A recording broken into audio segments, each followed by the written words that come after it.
Olá, eu sou o pastor Adejarlan Ramos. Hoje vamos estudar a lição de número 9, o primeiro projeto de globalismo. Nós estamos estudando o estudo acerca do homem, antropologia bíblica. A lição de hoje, ela aborda especificamente sobre o projeto de globalismo, o primeiro projeto de globalismo feito pelo homem. Bem, o objetivo desta lição é apresentar a segunda civilização humana a partir de Noé, explicar o globalismo de Babel e expor a intervenção de Deus em Babel. Bem, a tentativa de globalizar a Terra, ela é muito antiga. Nós observamos isto na história universal.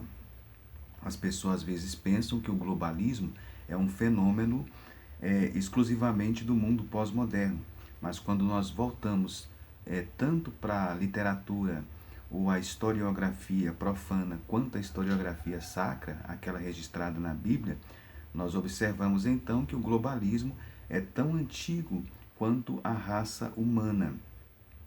Aliás, Satanás já tinha apresentado este projeto para Eva e os nossos primeiros pais. O ideal, o plano apresentado pela serpente era exatamente se rebelarem contra Deus, contra o Senhor, e intentarem então os seus planos, os seus projetos. Bem, a Bíblia nos diz, Salomão escreveu que nada há novo debaixo do sol, e realmente não há. Nós observamos então o projeto de globalismo tão antigo quanto a própria raça humana. Bem, este fenômeno do globalismo é parte integrante dos feitos da história então da humanidade. A lição ela comenta acerca disso na primeira parte sobre a segunda civilização humana. Nós, primeiramente, antes de atentarmos para esse feito histórico do livro de Gênesis, vamos primeiramente definir o que é globalismo. Às vezes há uma confusão entre globalismo e globalização. A globalização ela é inevitável. É impossível, por exemplo, impedir que os seres humanos se interajam entre si. Hoje nós temos relacionamentos diplomáticos, comerciais e religiosos.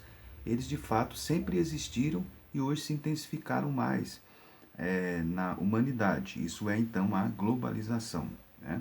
Se nós estudarmos as grandes potências do mundo antigo, inclusive desde o período de Salomão, os grandes impérios da humanidade, nós vamos observar que sempre houve relacionamentos diplomáticos, comerciais e religiosos.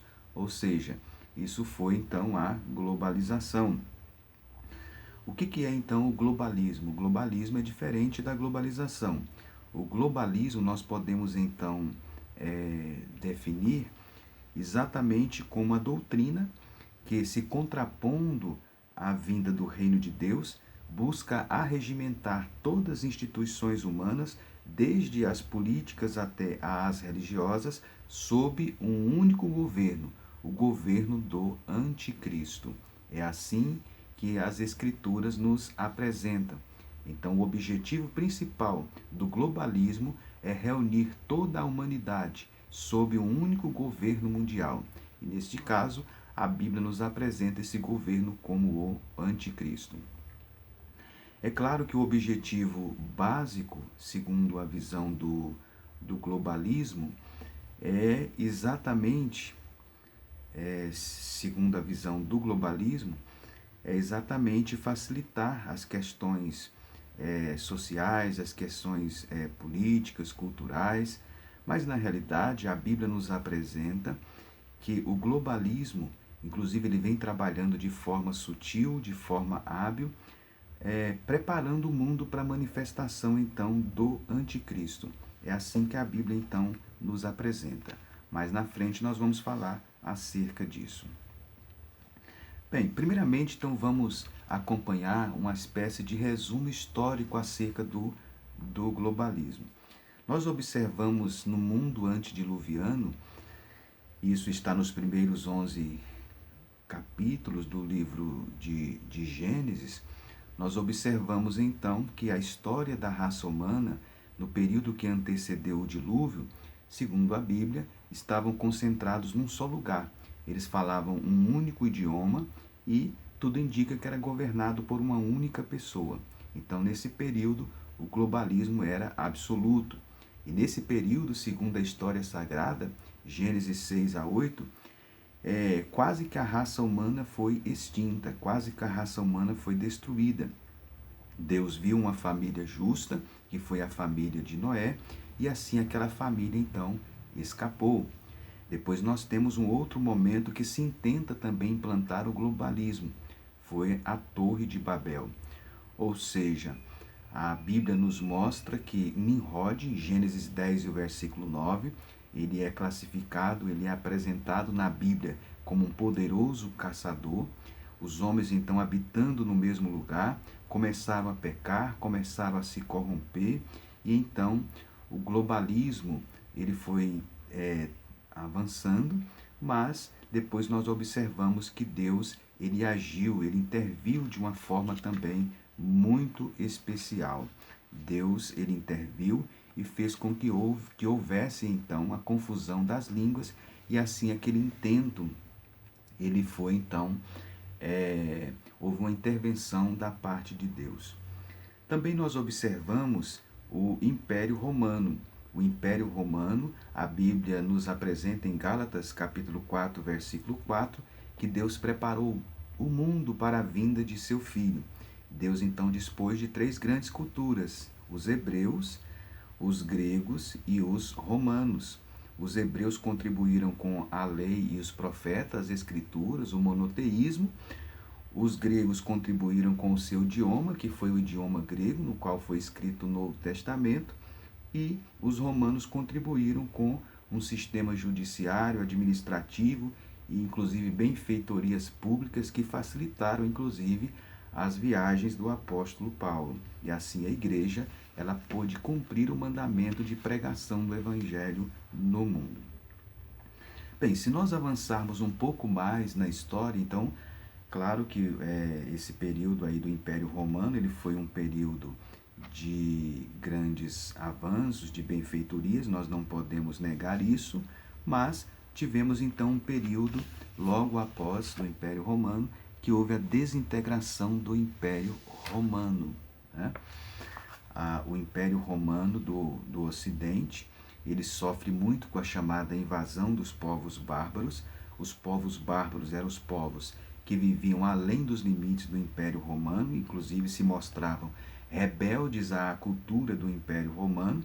Os povos bárbaros, ou bárbaro, era todo o povo que, em relação ao romano, falava outra língua, tinha outros costumes e adotava também outro modo de vida. Esses povos bárbaros foram entrando no Império Romano, ou penetrando no Império Romano, primeiramente através de migrações pacíficas e depois através de invasões.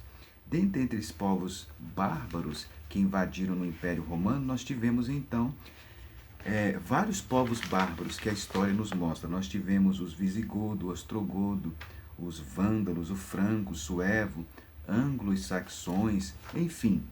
Mas um dos povos bárbaros de mais destaque foram os merovingios e também os carolíngios. E dentre na história dos povos bárbaros, os carolíngios, nós temos então uma pessoa de destaque que foi Carlos Magno. Carlos Magno, que viveu no ano aproximadamente 771 a.C., digo depois de Cristo, ele tornou-se o soberano absoluto do reino franco. Inclusive, através de diversas guerras, ele então estende o domínio dos francos, conquista a Saxônia, a Baviera, apoderou-se do reino lombardo e de quase toda a Itália. Como resultado disso, Carlos Magno então recebeu do Papa Leão III a coroa de imperador do Sacro Império Romano, no dia 25 de dezembro do ano 800. Ou seja, ele então era visto como um legítimo sucessor dos grandes imperadores romanos. Foi um período então de grande expansão, né, de Carlos Magno e do chamado Sacro Império Romano. Mas depois disso ele ele se desintegra, há uma desintegração desse Sacro Império Romano. Nós tivemos nesse período também avanços culturais em alguns aspectos, como a Renascença Carolíngia, mas depois então, depois da morte de Carlos Magno, os seus filhos não conseguiram então manter a, esse ímpeto do Império Carolíngio, né? E aí, por causas internas, por também desmandos administrativos, inclusive a descentralização administrativa, e invasões também de outros de povos, né? Como húngaros, escandinavos, também os sarracenos, né? Assim o Império ele foi então se desintegrando. Mas o que nós queremos destacar então é que Carlos Magno ele tinha uma intenção, que era unificar toda a Europa, né? Esse era o objetivo então de Carlos Magno. Ele, inclusive, no auge do seu poder, se tinha a impressão que ele iria realmente conquistar isso, né? Ou seja, ele iria avançar e dominar toda a terra. Mas, com a morte dele, então, os projetos caem por terra. A profecia de Daniel, Daniel 2:43, diz que o barro jamais poderia se unir ao ferro. Bem, depois nós tivemos, então, um outro momento, um outro período, então, vamos dizer assim, de projeto de globalismo, que foi a época, então, de Napoleão Bonaparte. A época de Napoleão Bonaparte, né, que viveu entre o ano 1769 e 1821, um pouco italiano, um pouco francês, mas europeu, e os projetos e os planos audaciosos de Napoleão Bonaparte era exatamente dominar, né, um projeto de globalismo. Nós observamos isso. Quando nós estudamos a história de Napoleão Bonaparte, o período napoleônico, conforme nos mostra a história geral, é chamada de a Era Napoleônica, que durou aí um período de aproximadamente 15 anos, né? Inclusive Napoleão é uma das figuras mais significativas do início da época contemporânea, né? Distinguiu-se como estadista, expandindo o Império Francês por quase toda a Europa Ocidental, né? Napoleão Bonaparte, ele tentou invadir a Inglaterra, mas a marinha francesa foi vencida pelos ingleses. Ele recupera-se rapidamente, ele conseguiu brilhantes vitórias na Áustria, na Rússia e na Prússia, decretou o bloqueio continental à Inglaterra, determinando que todos os países do continente europeu dominados pela França fechassem seus portos ao comércio inglês. O objetivo de Napoleão era arruinar economicamente a Inglaterra, Portugal, e depois de muita indefinição não aderiu ao bloqueio continental, a Portugal, né? E isso provocou a invasão do país pelas tropas franco-espanholas comandadas pelo general Junot. A invasão de Portugal obrigou então Dom João VI a fugir de seu país e a transferir inclusive a sede do reino português para o Brasil. Então, no ano de 1812, nós temos o período de maior apogeu do Império Napoleônico, que se estendia por quase toda a Europa Ocidental. Compreendia cerca de 150 regiões administrativas ou departamentos, com uma população global estimada em 50 milhões de habitantes. Ao longo da fronteira do Império, Napoleão criou estados satélites, nomeando seus familiares para governá-los.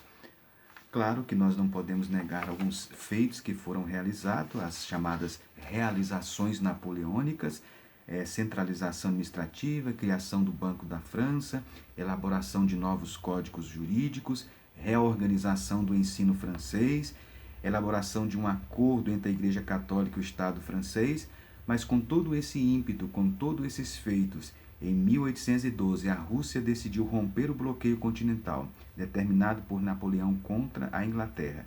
Para obrigar o czar russo Alexandre I a continuar o bloqueio, Napoleão decidiu invadir a Rússia com um poderoso exército.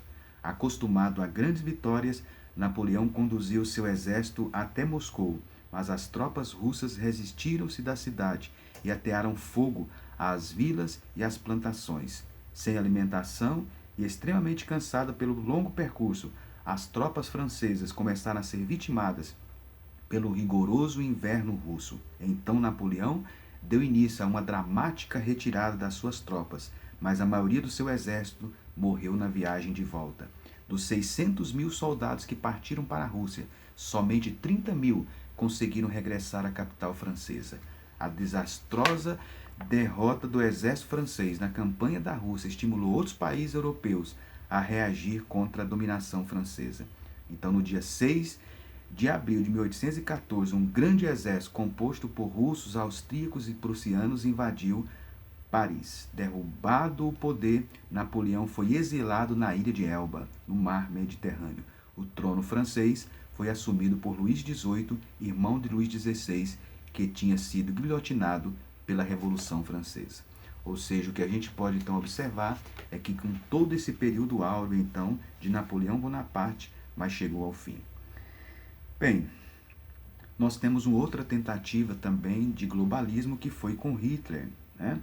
O Hitler também teve esse pensamento, né? Claro que não tinha a visão de Carlos Magno, não tinha também o tirocínio de Napoleão Bonaparte, mas ele intentou um projeto globalista. Ele então toma de assalto a Alemanha, claro que se serviu das vias democráticas, e foi um período então de glória e de ufanismo, né? De Adolf Hitler. Terminada a Segunda Guerra Mundial, a Europa não estava unificada como era o seu projeto, e na realidade então nós tivemos uma das páginas mais tristes da história da humanidade, que foi o Holocausto, o assassinato então de cerca de 6 milhões de judeus. Ou seja, então o que nós podemos observar é que sempre houve uma intenção de globalismo, né? Desde os tempos bíblicos até nós lemos a história profana, nós observamos isto. Bem, a revista ela comenta acerca do globalismo de Babel, ela faz um comentário acerca deste período. Havia uma só língua, um só povo, a construção de Babel, eles tinham tecnologia, né? Eles inclusive tinham construído a arca, mas Deus então, ele interviu de uma forma toda especial. Deus enviou a confusão das línguas. A Bíblia diz que Deus desceu para ver, e eles então, não tendo unidade então linguística, o projeto não pôde ir avante, né? É nesse momento então que Deus força os descendentes de Noé até os confins do mundo. Gênesis 11, o versículo 9. Ou seja, Deus então provoca que aquela geração depois de Noé, com os filhos de Noé, repovoassem a terra. Deus não permitiu que eles se concentrassem em um lugar, pois senão teria acontecido o desastre como aconteceu no período então antediluviano, né? Então eles se espalham. A história de Abraão começa logo após a dispersão de Babel em Gênesis 11. Deus então elege Sem e delineia claramente o período então messiânico, que vai culminar com a vinda do Senhor Jesus Cristo no período do Novo Testamento. Deus então dispersa os filhos de Noé, Deus chama Abraão e Deus dá continuidade aos seus projetos. O que isso revela? Isso nos mostra que nenhuma atitude humana, por mais que se rebele, não pode frustrar os planos do eterno Deus. Desde então o período antediluviano, passando pela Torre de Babel, os planos de Deus não puderam ser frustrados. Bem, e agora nos tempos então dos finais, a Bíblia prevê então o globalismo do anticristo, né? O anticristo vai ser uma personagem apocalíptica. Ele vai ser, segundo as escrituras, vai ter algumas qualidades de genialidade.